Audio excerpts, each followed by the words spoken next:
boa noite a todos. Queria agradecer muito a presença de vocês, dos colegas, dos nossos queridos convidados, essa presença ilustre do professor Diego, do Dr. Chandler, e queria primeiramente iniciar contextualizando um pouco o que vai ser essa dinâmica do nosso grupo de estudos, do GESP, o grupo de estudos Suprema Pauta. Inicialmente ele foi fomentado mais como uma ideia de trazer para o nosso curso esse lugar de debate para os alunos de Direito. Claro que os temas que a gente vai trazer são temas pertinentes, de ampla visibilidade, que estejam mais, assim, digamos, visíveis no momento. Aí, por isso, servem para qualquer curso, qualquer pessoal, tanto externos quanto da própria faculdade. E a gente quis, inicialmente, fomentar um espaço realmente de conversa, de diálogo, de aprendizado de uma forma mais horizontal, digamos assim. Aí, a dinâmica seria basicamente uma exposição do tema, porque escolhemos a pauta do dia, no caso da noite já. E seria por volta disso, caso vocês tenham alguma dúvida, podem perguntar pra gente. E esse aqui é importante salientar que esse é um local de realmente debate. Vocês podem apresentar todas as suas dúvidas, todos os seus questionamentos pertinentes ao tema, claro. E também nós temos hoje aqui um profissional da área, criminal, então podem tirar suas dúvidas quanto à advocacia, quanto à profissão, como é que é a dinâmica. Nós temos também o nosso docente do corpo estudantil da faculdade, então eu acho que seria bem interessante essa troca, para a gente conseguir iniciar bem os trabalhos. Tá bem? Agradecer novamente a presença de vocês, chamar aqui para frente para que a gente possa iniciar essa dinâmica, mas antes disso, passar a palavra para o colega de novo. Obrigado também. Boa noite, pessoal, tudo bem? Primeiro, agradecer a presença de vocês aqui nessa sexta-feira que começou a chover, né? É muito bom a gente ter a sala cheia, o pessoal interessado em ouvir, interessado em aprender um pouquinho mais além da sala de aula. Mas antes de começar essa noite, eu queria trazer uma pauta que é do nosso dia a dia. Muitos aqui dividem a rotina entre os estudos e entre o trabalho, entre o estágio. E pensando justamente nisso, o nosso diretório acadêmico de Rivadavia Correia, firmou e passou a integrar a campanha nacional Estágio Também é Trabalho, ao lado da União Nacional dos Estudantes, a UNE, e a Federação Nacional dos Estudantes de Direito, a FENAD. Isso passa uma importância muito grande, principalmente porque quando nós chegamos no ambiente de trabalho, lá no órgão público, nos escritórios, nós recebemos demandas, nós recebemos cobranças também, e ao mesmo tempo nós não temos o devido reconhecimento, muitas vezes, alguns direitos mínimos. Inclusive, recentemente, esse mês, passou no Congresso a alteração na lei do estágio, onde o estágio passa a ser considerado como uma experiência profissional. Isso é muito importante, principalmente aqueles que cursam o direito e pensam no concurso. Esse alinhamento do diretório com todos os outros representantes nacionais também é uma marca muito importante para nós, porque fomos um dos primeiros do estado do Rio Grande do Sul a integrar essa campanha e também a primeira entidade de todos os campos da Unipampa a integrar essa campanha. Claro que isso é fruto de muita articulação nossa, dos colegas, enfim, pessoas de outras instituições, mas trazendo uma novidade a mais curto prazo, mais concreta para nós estudantes. Eu tenho a alegria de comunicar a todos que a partir de hoje o Diretório Acadêmico Rivadavia Correia, o DARC, ele firma parceria com uma das maiores editoras do Brasil, a editora Foco, que vai trazer mais de 20% de desconto a todas as suas obras, sejam elas doutrinas, combos de OAB, combos para estudo de concursos, ou então livros de questões, através do nosso cupom RIVA20. E também, finalizando, porque essa noite é dos nossos convidados, essa noite é nossa, dos estudantes, lembrar que o nosso diretório, ele é feito para nós estudantes e por nós estudantes. E assim ele é e assim ele será. Então, muito obrigado a todos.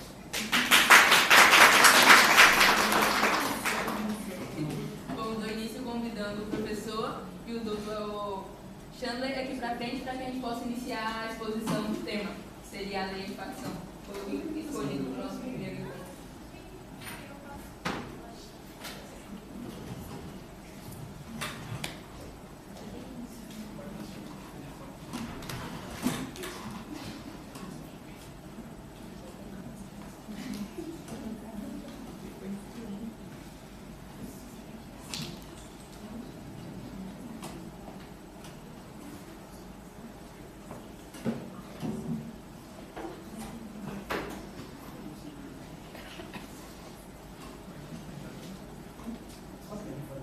olhando para o senhor.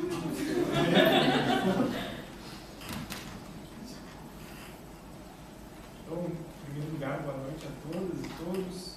Eu quero inicialmente cumprimentar os colegas, dizer da minha satisfação, da minha alegria de poder compartilhar esse espaço. Colega da advocacia, vários anos, não vou dizer muitos, porque senão vocês vão me chamar de velho, mas por muitos anos eu tive a alegria de atuar na advocacia criminal até que em 2020 eu tivesse tomado meu lugar aqui na universidade. Embora siga advogado, hoje as minhas funções estão mais direcionadas para outras áreas, então a advocacia criminal hoje é muito mais um projeto, alguns inclusive fazem parte, está lentamente funcionando, é assessoria criminal popular, mas que vai sair do papel e vai dar bons frutos muito em breve. Então, seja bem-vindo, é um prazer conhecê-lo e sem dúvida vamos ter uma ótima oportunidade de trocar algumas ideias aqui. E eu também preciso fazer um registro e saudar primeiro vocês todos que estão aqui, mas falávamos antes sobre vir à universidade, um curso que é de uma sexta-feira à noite, chuvosa, é para poucos. Tem um ponto na matéria de E ver a sala cheia, para mim, pelo menos, é um motivo de muita alegria. Às vezes a gente se desespera, criar uma palavra aí.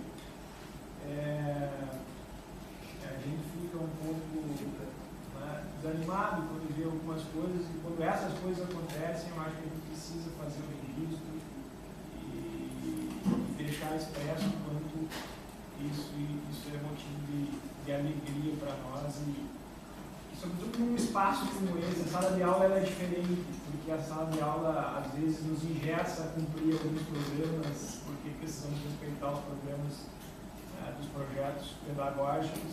E esses espaços são muito, a meu juízo, são muito mais profícuos, porque nos permitem fazer uma abordagem muito mais dinâmica e interessante. Então faço esse primeiro registro. O segundo registro eu não posso deixar de fazer em relação ao diretório acadêmico. Alguns anos atrás, quando assumi a coordenação do curso de uma instituição que não era essa, a primeira providência que eu tomei como coordenador foi chamar os estudantes, chamar as lideranças das turmas e reativar um diretório acadêmico, um centro acadêmico lá naquele lugar.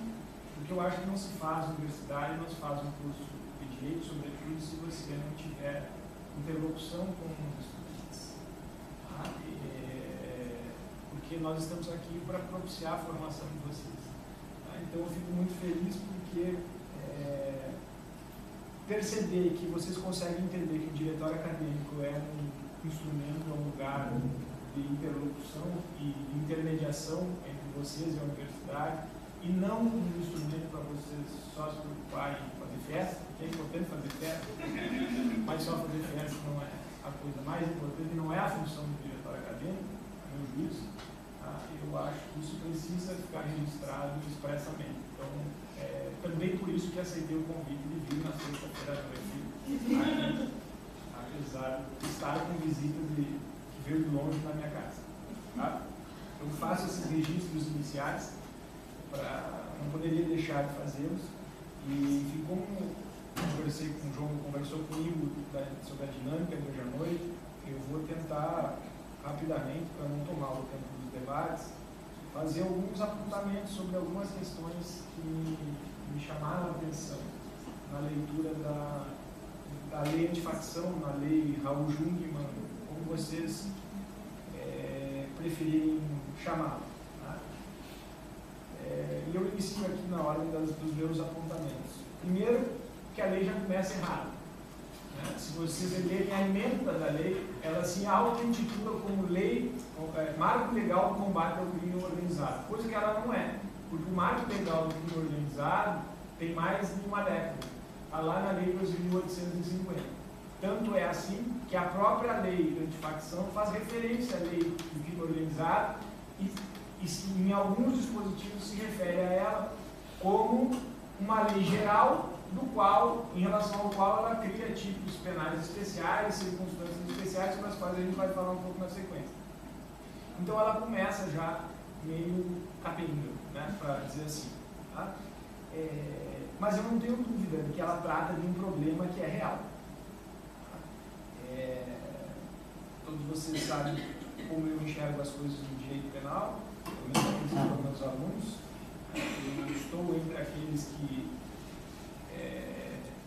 se intitulam garantistas, no melhor dos sentidos, porque essa é uma palavra já há muito tempo utilizada pejorativamente em relação a quem defende certos posicionamentos, mas não estou, por outro lado, entre aqueles que acham que nós podemos abrir mão do direito penal. Há muitos anos, Just Bosman, alemão, dizia que nós não precisamos de um direito penal melhor, nós precisamos de algo melhor do que o direito penal. Eu já não sei se eu tenho essa esperança de que nós possamos, numa sociedade como a nossa, abrir mão completamente do direito penal. Acho que não é possível fazer isso. Nunca me situei e sigo não me situando entre aqueles que acham que o direito penal é absolutamente dispensável. Tá? Então nós estamos diante de um problema real, mas que tem um contorno diferente daquilo que está no imaginário das pessoas. Porque se vocês perguntarem para a imensa maioria das pessoas aí na rua, se vocês se referenciarem a facções criminosas, a primeira coisa que vai vir na cabeça delas é organizações violentas que tratam de tráfico de drogas. E a coisa já não é mais assim há muito tempo. Tá? A traficância já não é mais a maior fonte de recursos das organizações criminosas, já tem um bom tempo. Tá? E agora nós tivemos pesquisas não muito tempo atrás, indicando quais são as atividades que hoje geram mais recursos financeiros para as chamadas organizações criminosas. Então, o primeiro ponto que é a necessidade de vocês, dentro da universidade, dentro do ambiente acadêmico, pensarem nesses fenômenos com a seriedade científica que eles merecem. Tá? E segundo, nós estamos falando de uma criminalidade que é complexa, tá? Reconhecidamente complexa.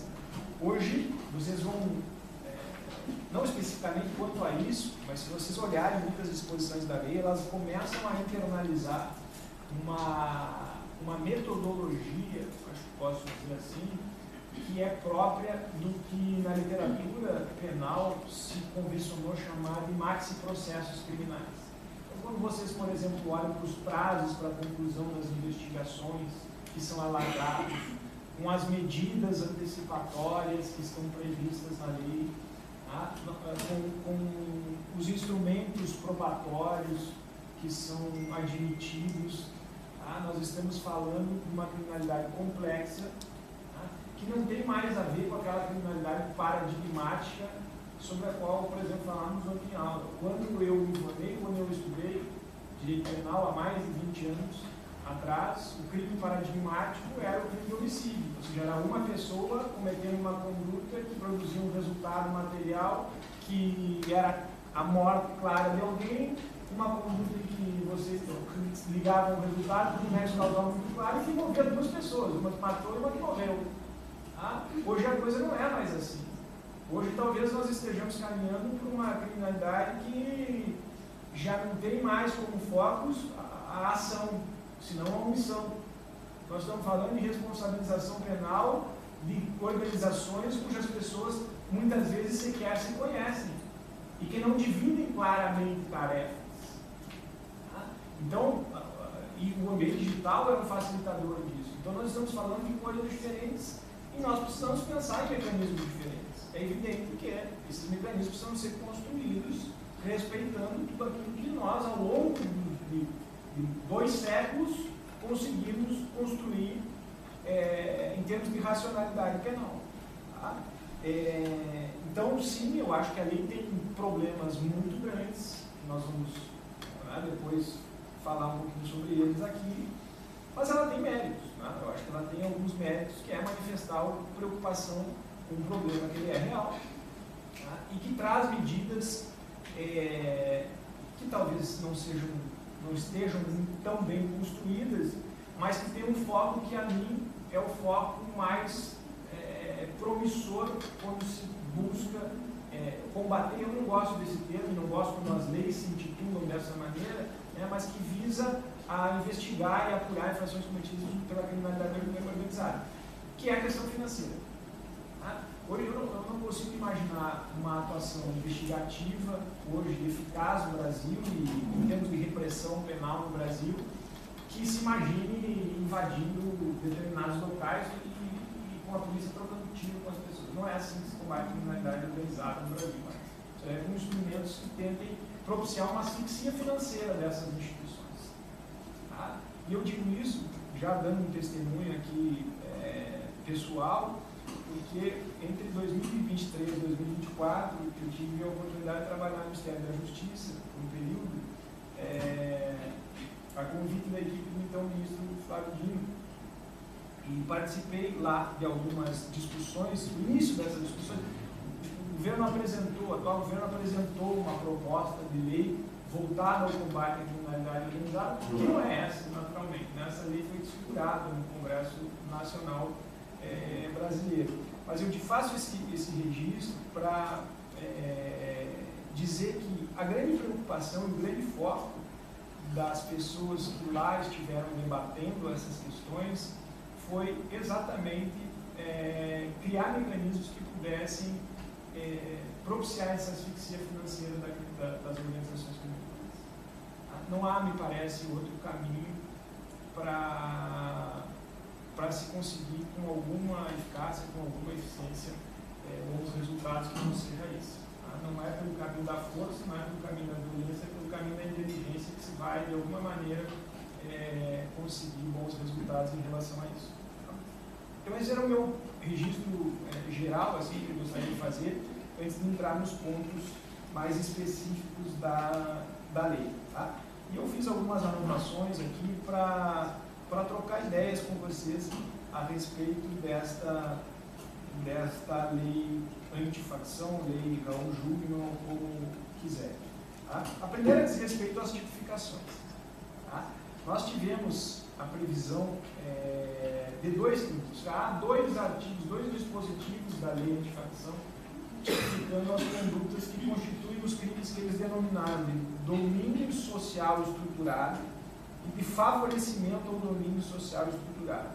E aí eu já identifico um pequeno problema, pelo menos a meu juízo, que é o seguinte: em vez de a lei tomar como primeira providência definir o que é essa organização criminosa, ela tipificou os crimes de uma maneira bastante discutível. Tá?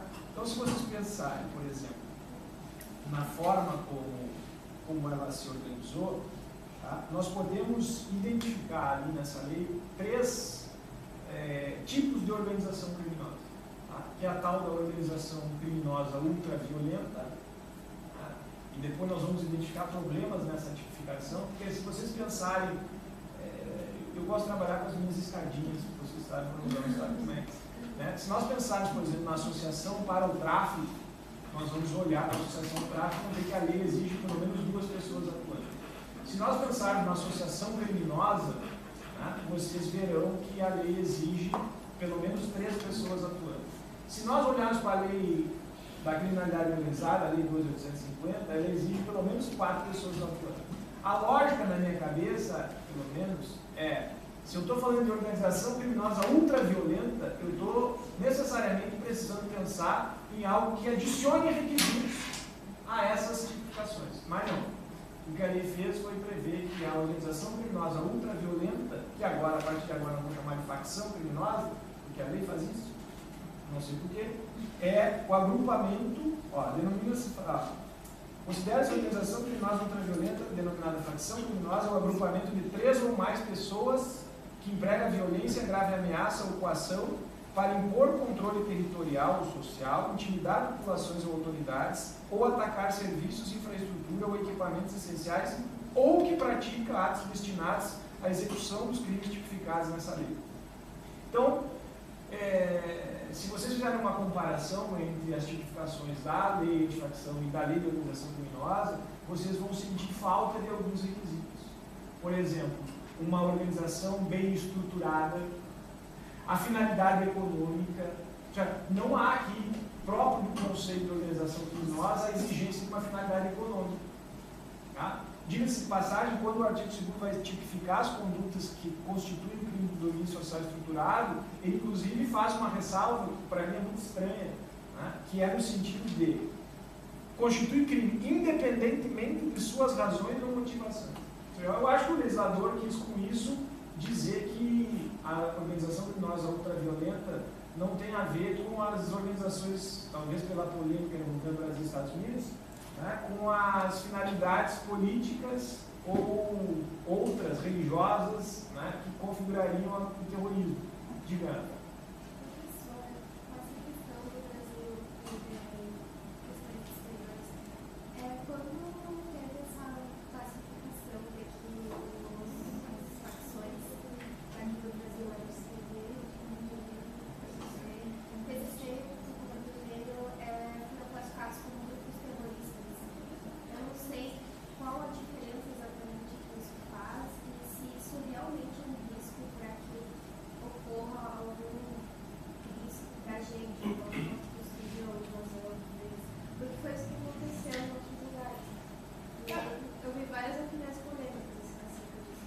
Assim, deixando de lado um pouco o problema na própria tipificação na lei de 2016, que tipifica o terrorismo de modo muito complicado, né? O que a gente pode tirar dali é o quê? Que as organizações terroristas elas precisam ter uma finalidade política, né? E religiosa, enfim. A questão é que, independentemente, eu não estou falando que elas não são nefastas para a sociedade. As organizações criminosas brasileiras, elas não têm essa finalidade. Nós não podemos equiparar, por exemplo, as organizações criminosas, ou as facções criminosas que nós temos no Brasil, com as organizações paramilitares que nós temos, por exemplo, na Colômbia, na Bolívia, porque lá há uma finalidade política na atuação deles. Por que se pretende fazer isso? Ele pode fazer algumas especulações, o que eu vou dizer aqui é só uma especulação, porque não é algo empiricamente demonstrado. Mas quando você tipifica determinada organização como terrorista, você abre um espaço para a intervenção estrangeira nos países. Posso? Claro. Eu acho assim, ó, que toda vez que se fala em publicar uma nova lei que pune, toda vez que se fala em criar um tipo penal mais gravoso ainda, daqueles todos que já existem, todas as vezes que o Estado, vamos dizer assim, a nação, na verdade, que aí falam também das pessoas, né, querem punir mais, querem ser mais severas, a gente tem que pensar por que e quem está fazendo isso. Entendeu? E aí a gente passa, inclusive, por esta famigerada lei aqui, a gente passa por outras também. Inclusive, a gente pode até comentar alguma coisa sobre, e aqui eu sempre tenho o maior cuidado para falar, mas até mesmo sobre as questões de violência de gênero, a gente tem que raciocinar, a gente precisa pensar melhor. E precisa falar mais disso. Por quê? Porque às vezes os motivos não são aqueles motivos os quais a gente imagina, como disse o professor no começo, com outras palavras melhores que as minhas, né? Mas os motivos, às vezes, não são honestos, né? Então a gente busca assim, todo mundo gosta, popularmente falando, todo mundo gosta de surfar nesse tipo de solução mágica. Eu vou fazer a lei das facções criminosas, agora eu sou o cara, eu sou esse, né? O Congresso Nacional não quero partir para esse lado, mas é que, né? E aí a gente fica criando isso aí com essas motivações que não as motivações naturais. Então, se a gente for analisar a ciência, o professor já resolveu o teu problema. Entendeu? Já resolveu o teu problema. Porque o motivo daquele motivo, por exemplo, acredito eu, né, o que você fala no meio, vamos dizer assim, da advocacia criminal é justamente que criar aquele tipo penal ali, colocar as facções criminosas brasileiras dentro desse tipo penal significa que eu estou dando poder Está o Estado. O que é um direito penal via de regra? Assim, né? O poder limitador do Estado. Né? Se não estou errado, professor, mas é uma das formas de limitar o poder do Estado. Então, quando a gente começa a abrir isso aí, a gente começa a abrir a possibilidade de que outras intervenções, não só do Estado, mas intervenção autoritárias, intervenções policiais, outras, né, vamos dizer assim, os freios inibitórios sejam diminuídos. A gente está dando poder e isso sempre recai no mesmo lugar, salvo o melhor juízo. No meu juízo pessoal, isso sempre recai no mesmo lugar. Como é que eu sei disso? Porque eu vou na penitenciária todos os dias. E eu sei quem é que está preso lá. Eu sei a cor de quem está preso lá. E eu sei o poder financeiro de quem está preso lá. Então, no caso, a gente pode considerar essa lei não como uma preocupação, por exemplo, do legislador em atuar, em manifestar a preocupação das organizações criminosas, mas sim como uma propaganda política, de que, eu estou preocupado, eu estou resolvendo, até diferente do ano da eleição. Eu não me sinto com autoridade para confirmar a tua afirmação. Ou a tua pergunta, enfim, mas eu me afilio à posição do professor de que, por exemplo, essa lei, o motivo tenha iniciado, há muitas dessas legislações que tratam de processo penal, de direito penal, elas começaram lá por quem realmente sabe. Essa lei das facções, nesse momento que o professor falava, ela tinha várias comissões no Brasil inteiro, formada por profissionais de segurança, por cientistas da área criminal, por professores. Ela começou assim. E aí, em determinado momento lá, o texto dela foi simplesmente porque aí as pessoas que fazem a lei acontecer no final do processo, né, surfaram, vamos dizer assim, na ideia, né, criando dispositivos que são legais na TV, nas mídias, né? Então eu ir lá dizer que eu vou resolver, eu vou na TV e digo que eu vou resolver o problema da segurança pública, né? Eu vou terminar com as facções criminosas criando a lei. Ora, meu Deus. Só que a gente precisa discutir sobre isso, porque no final das contas todo mundo acha que sim. É a questão da supervisão carcerária, né? Também. Sempre. Quando políticos, pessoas de visibilidade usam a mídia, por exemplo, para querer se promover, a gente vê que a sociedade está cada vez mais punitivista, a sociedade está indignada com as coisas. E quando a gente abre essa brecha para o Estado expandir cada vez mais suas barreiras do poder punitivista, acaba que é como ele disse, entendeu? A gente sabe exatamente na testa de quem essa mira está. De quem é a cor que está decidindo. Desculpa a interrupção, mas é que tem temas que me doem, assim. Mas é exatamente o que vocês estão comentando. Evadir tudo isso e eu arrisco dizer que não dá para ele dizer que é 100%, né? Mas são pouquíssimas as leis hoje no Brasil penais que são gestadas por razão ou outra que não sejam de interesse público. Eu participei em 2024 da discussão sobre a lei que extinguiu as saídas temporárias. O Conselho do PCP, onde eu estava, ele participou intensamente desses debates com a Comissão de Segurança Pública da Câmara dos Deputados e do Senado também. Eu não tenho nenhum receio de dizer que nenhum de vocês sabe menos de segurança pública do que as pessoas que compunham naquela época a Comissão de Segurança Pública do Senado e da Câmara dos Deputados. Não há nenhuma razão, não vocês são estudantes do primeiro período, do segundo período, nenhum de vocês sabe menos do que aquelas pessoas que estavam lá debatendo. Porque é uma das leis mais estúpidas que se fez no Brasil, por uma razão que se terminou com saída temporária no Brasil. As pessoas que saem em saída temporária, as pessoas que tinham direito à saída temporária são as pessoas que estão todo dia na rua. Não há nenhuma razão prática para aquilo. Do dia para a noite simplesmente se terminou uma possibilidade das pessoas saírem 28 dias durante um ano, gerando um custo bilionário para o Brasil, sem nenhum sentido. Absolutamente sem nenhum sentido. O cara passava o dia inteiro fora.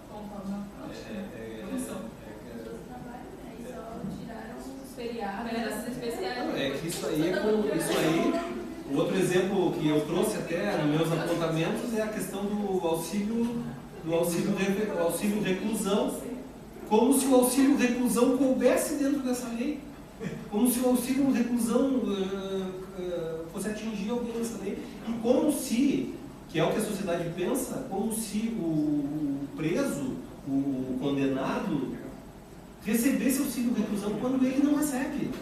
Um exemplo da falta de preocupação, por exemplo, dos políticos, dos legisladores com essa questão do crime organizado, foi aquela lei que tinha para a taxação do PIX, que eles fizeram uma propaganda pesada de fake news em cima, tiveram que derrubar a lei, que era para controlar a quantidade de grandes movimentações dentro de facções criminosas.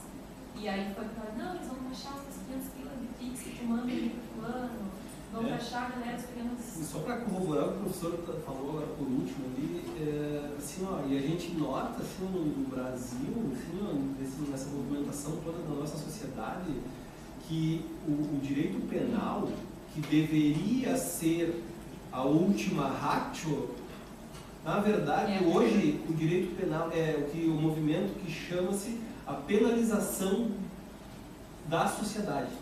Ou seja, tudo que é assunto hoje é de direito penal. Como se o direito penal fosse resolver as relações sociais, as relações familiares, as relações diversas, comerciais, as relações internacionais, todas as relações. E o direito penal parece que tem a solução para tudo. E não tem. Na verdade, a última... Deveria ser. O colega tem uma ponderação aí. Eu gostaria de apontar um pouco uma coisa que eu venho percebendo, e aí eu voltaria a um jurista alemão, Gunther Jacobs, com o direito penal do inimigo. E eu vejo como isso vem se infiltrando cada vez mais na legislação brasileira. De forma muito por baixo dos panos, por assim dizer, mas é cada vez mais presente. Como se separa dois tipos de cidadão diferente. O Estado já começa a tratar o cidadão de bem do bandido. Então vejo como isso vem avançando, medidas como, eu acho que é na própria lei de facção, de você só pertencer a essa suposta organização é considerado um crime, sendo que tu não tenha efetuado nenhuma ação ilegal. E são várias coisas que vêm vindo do direito penal do inimigo que vão se infiltrando na atual legislação do Brasil. Eu preciso bater palma hoje. Preciso. Obrigado. Já me valeu estar aqui. Obrigado. É exatamente isso. O meu TCC de graduação foi sobre o direito penal do inimigo. Eu escrevi há 18 anos atrás. Quando se começou a discutir no Brasil a teoria do Jacobs. E o Jacobs, quando escreve pela primeira vez, isso em 1985, ele o faz de maneira... Inclusive, ele é acusado de falar sobre isso numa conferência na Alemanha, e ele diz, não, eu não estou propondo nada, eu só estou descrevendo o que já acontece. Mas ele tem... A concepção dogmática dele do direito penal é extremamente sedutora, porque ela é extremamente bem acabada e bem construída. Então, as pessoas se seduzem por ela. E a construção do direito penal da cidade de inimigo é porque as pessoas deixaram um pouco do lado de falar sobre isso. Porque se eu colocar esse discurso na mesa hoje, eu não tenho nenhuma dúvida que as pessoas vão abraçá-lo rapidamente. Tá? E vocês estão vendo isso.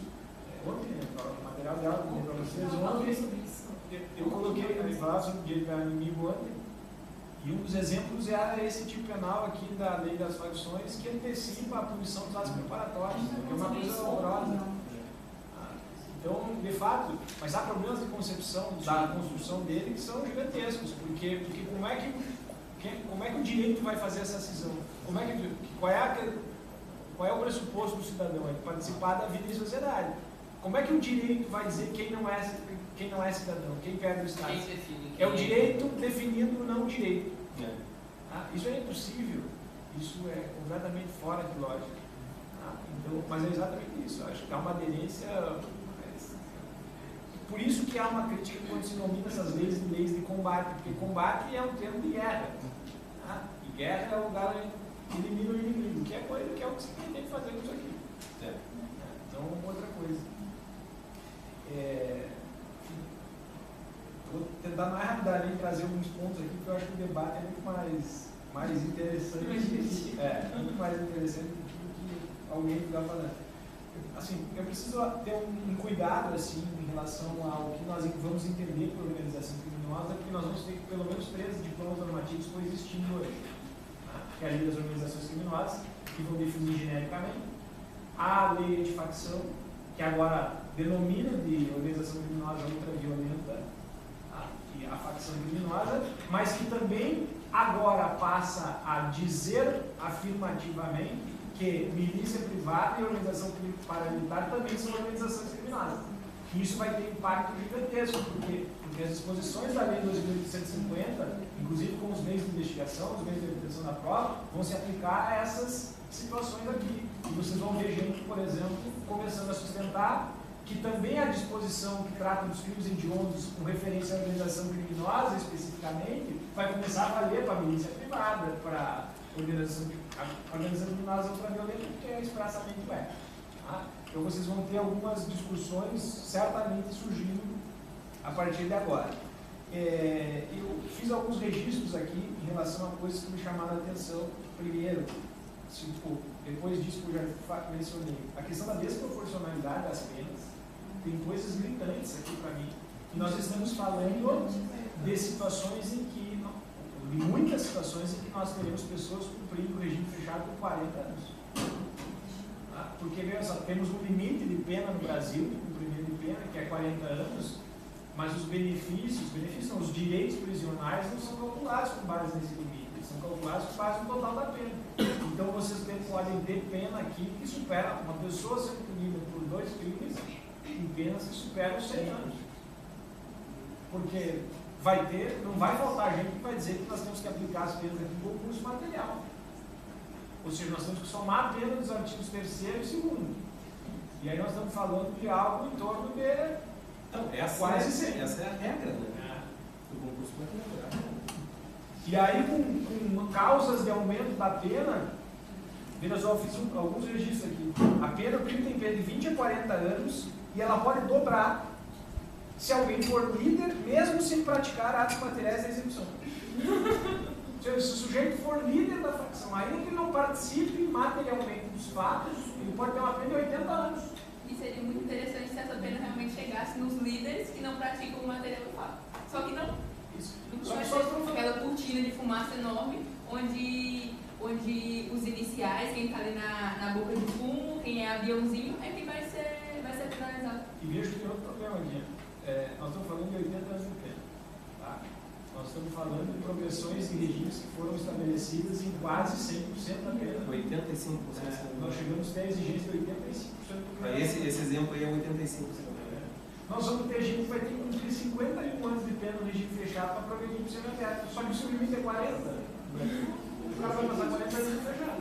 Meu cara já tem 50 anos. Parte-se do pressuposto que tem que ter 18 anos para ter uma abominação. Então nós estamos falando que alguém vai estar com 58 anos. Vai ter gente. E aí tem um problema criminológico aqui, que as pessoas não se dão conta ou fazem que não se dão conta por conta desse capital político que essas discussões geram. Que é o seguinte, as facções criminosas do Brasil foram todas gestadas dentro do sistema prisional. Se nós estamos colocando gente lá cada vez mais cedo, cada vez mais tempo, nós estamos profissionalizando essas pessoas. É isso. É o jovem.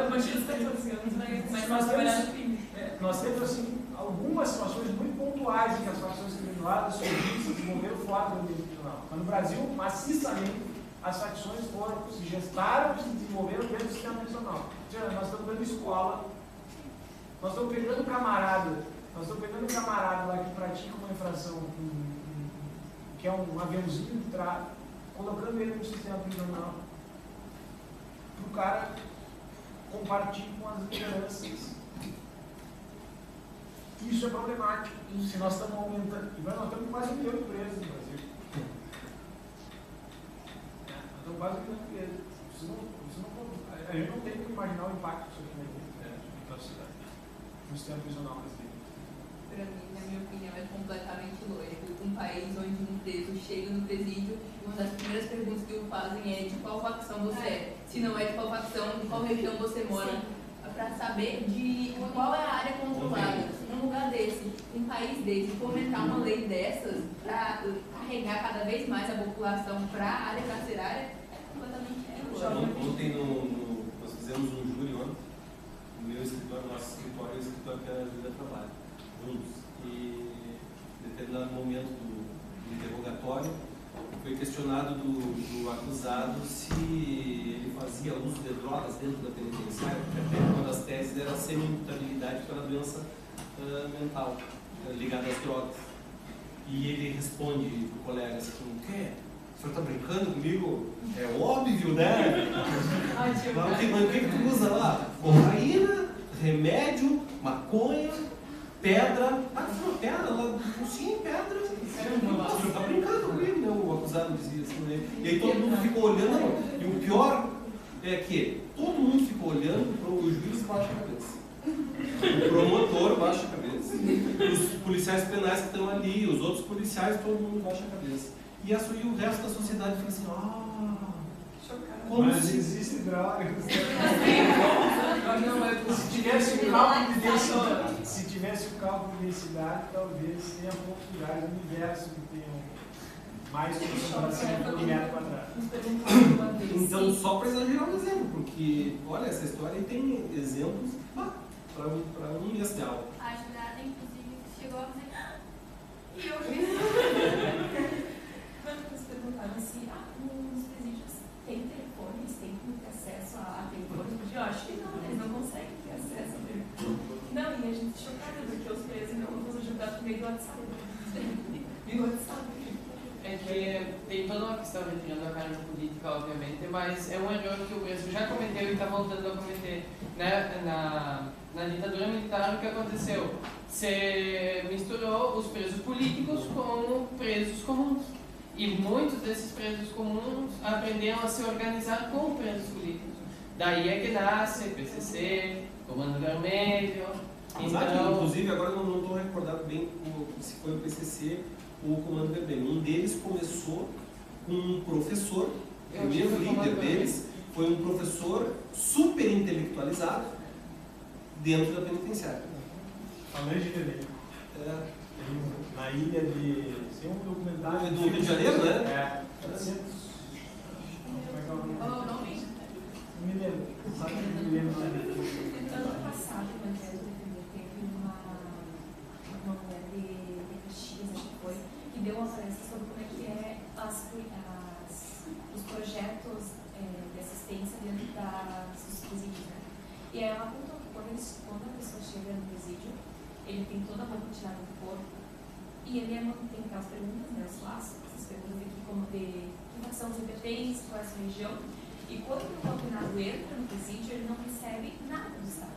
Ele não recebe uma roupa de roupa, ele não recebe um sabonete, ele não recebe uma escova de dente, não recebe um travesseiro, um lençol. Quando ele entra, quem dá essas coisas para ele é a própria facção. Diz assim, em troca do teu bem-estar aqui dentro, tu dá de comer, tem que trazer droga, tem que entrar com o telefone, tem que entrar com o cigarro, tem que trazer e mandar recado, em troca dessas coisas que o Estado não fornece. Ou seja, é mandar as pessoas para a mão da facção cada vez mais. E essa lei é mais uma forma de criminalizar a população. Por isso tem uma série de decisões judiciais Eu estava que... escrevendo Pois é. e só que ela falou também de afastar a família da pessoa também. E também era muito interessante porque ela era uma juíza. Ela tinha Ela tinha um projeto. Ela teve aqui um livramento ano passado, um evento, né? Eu acho que ela é assim, para mim ela é da minha luz da execução penal, é a Joselina. Ela falou, gente, nas minhas casas, pode olhar as casas que ela cuida. Então Ela falou com esse projeto Essa Joseline Vargas aí, eu aconselho todo mundo a seguir ela, assim, ela é fantástica. Assim. Há muitos projetos sociais que ela faz para ressocialização, para trabalho dentro das prisões, por exemplo, que é de banho rosa dos animais, de plantação de hortas, né, de costura, os presos costuram as coisas de costureira, assim, um monte de projetos que ela faz dentro dos presídios. Ela é um grão de areia. Né? Ela é um grão de areia. E foi muito interessante a participação, muito interessante. Porque é um trabalho socializado, porque falam que a pessoa sai e que pode até ser socializada, ok? Mas a pessoa vai sair e vai conseguir trabalhos, assim, por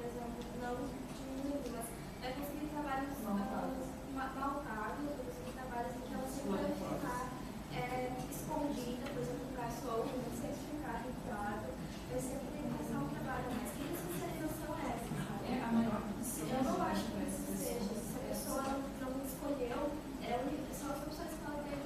Ela escolheu querer estar ali. Então, eu não acho que seja uma Acho que solução.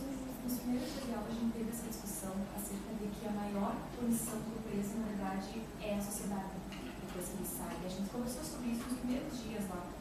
Então, só por uma questão de associação, por exemplo, a organização criminosa, a pessoa já vem com maus olhos, imagina se é pego pela lei da identificação. Como é que vai ver depois nos olhos da sociedade? Pega 40 anos de prisão lá por lei da identificação. Isso é um aspecto que eu trouxe para A questão também é que, ademais dessa dívida com o Estado ou com a sociedade, ela também sai com outra dívida, que é a dívida com a facção, né? Então ela sai duplamente endividada, por assim dizer, tanto socialmente com essa carga, quanto com as organizações criminosas. Praticamente impossibilita a continuidade de uma vida convencional para essa pessoa.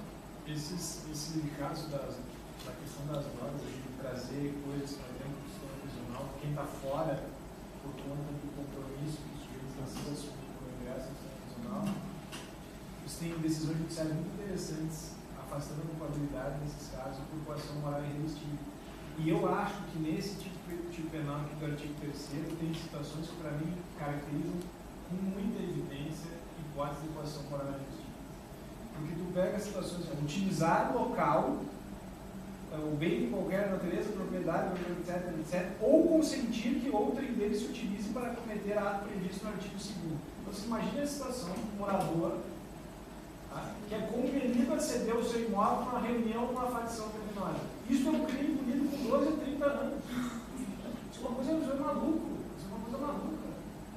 Tá? Eu acho que tem situações aqui que só faltou o legislador escrever, que são hipóteses de coação moral irresistível.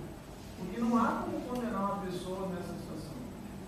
Eu acho que o direito como ciência está cada vez mais se afastando do direito como matéria legislativa, porque não tem explicação quando a gente para ver do âmbito que você está mostrando. E aí tem outros problemas aqui que eu acho que são bem importantes. Por exemplo, missão de atos preparatórios. Eu nunca tinha visto isso aqui que o legislador fez nessa lei. Porque assim, há situações em que o legislador antecipa não a punição, mas o início da execução do crime, criando crimes autônomos, tá, no momento antecipado da execução de outro crime. Então, vocês têm uma série de outros, uma série de exemplos de realização. Pegar o crime de moeda falsa. O legislador criou um crime autônomo, que são os petrechos para a moeda falsa. Então, se você dispõe de um maquinário para a falsificação de dinheiro, você responde criminalmente, mas é porque existe um crime autônomo que antecipou isso. Mas mesmo assim, nesse caso não, nessa regra, que é a regra da ciência, né? O crime a ser punido não é o crime principal, e sim o crime autônomo. O exemplo que eu sempre dou, eu com muito menos recursos que o senhor, o exemplo que eu sempre dou é o do cara que se prepara para fazer o assalto e está armado. O crime a ser punido, na verdade, é o porte ilegal da arma, e não o crime, né, o ato, por estar no ato preparatório, ser punido pelo crime do Aí é de manual do Iago. É isso, está ali escrito e eles estão imprimindo isso. É exato. E aí a forma como ele eu espero que ele passe por um filtro de constitucionalidade, mas também não tenho muita convicção nisso, é que aquele praticar atos preparatórios com um propósito inequívoco de consumar. Mas nós temos um obstáculo no Código Penal, que é a punição da tentativa pressupõe o início da execução. E aí o que nós vamos fazer? O que? Nós vamos abandonar 100 anos de literatura penal, a adoção das teorias objetivas no Brasil, para adotar uma teoria subjetiva que vai tentar extrair a cabeça do cara. Tentativa de existência voluntária, requerimento eficaz.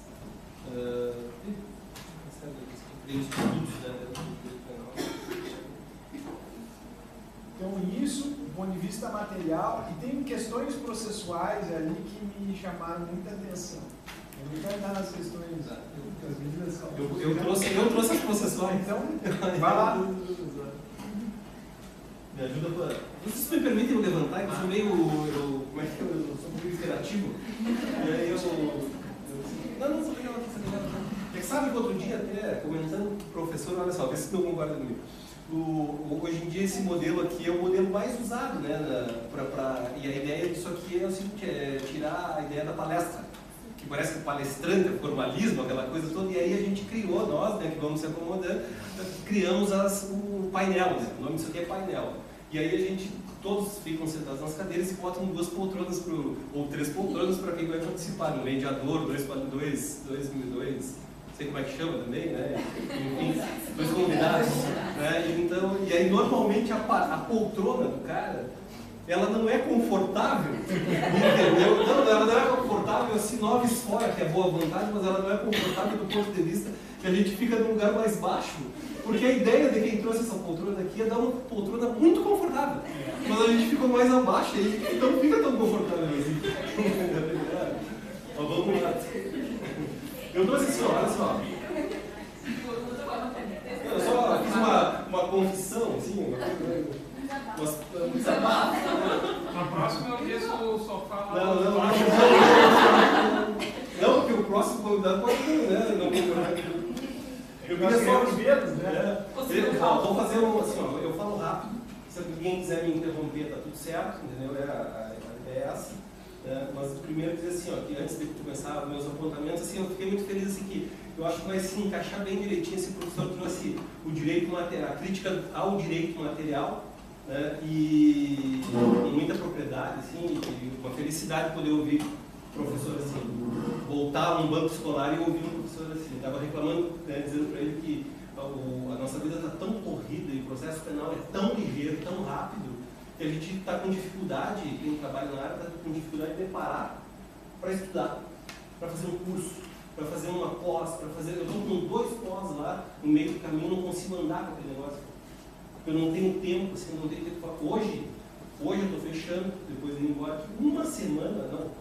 9 dias direto, entendeu? Então, assim, por compromisso, por coisa do trabalho. Então, assim, a gente não está conseguindo estudar o negócio. Então, é muito bom ouvir e participar do Obrigado, tá?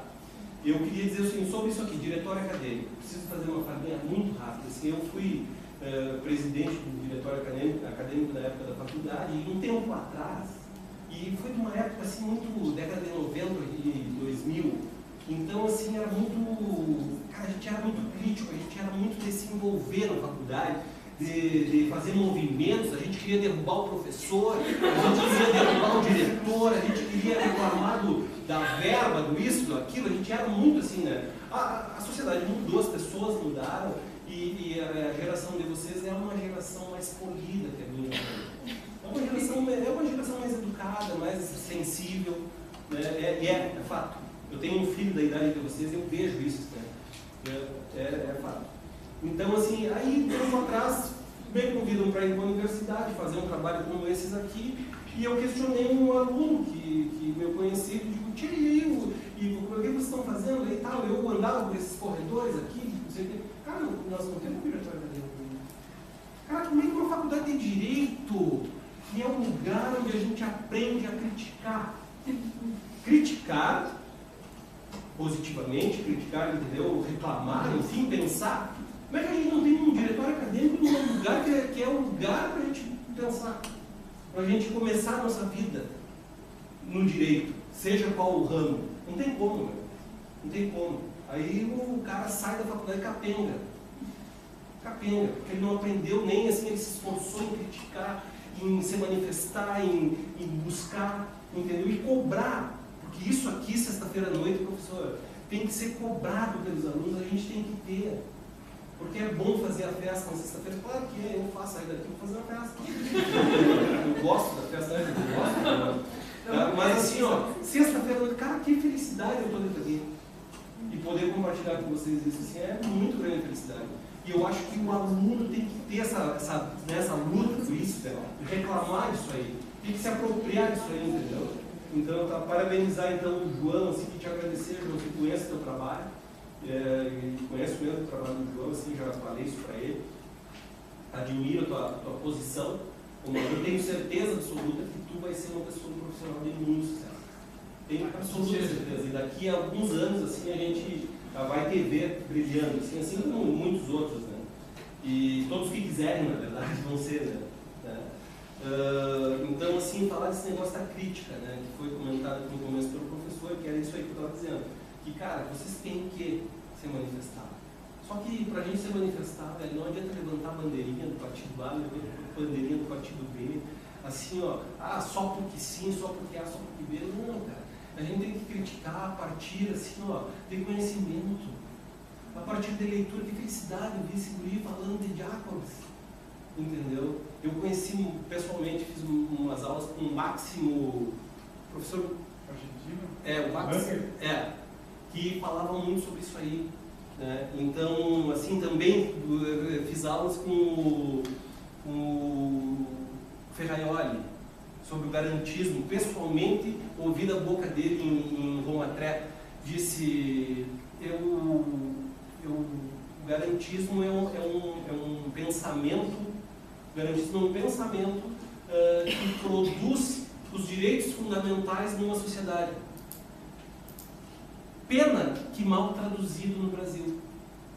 Lá por 1988, quando chega esse raciocínio aqui, chega essa conversa no Brasil do garantismo, os caras começaram, claro, nós estamos saindo do período militar, então teve essa questão histórica, política, vamos dizer assim, e os caras começaram a achar o seguinte, não, isso aí é para direito fundamental, é para vagabundo.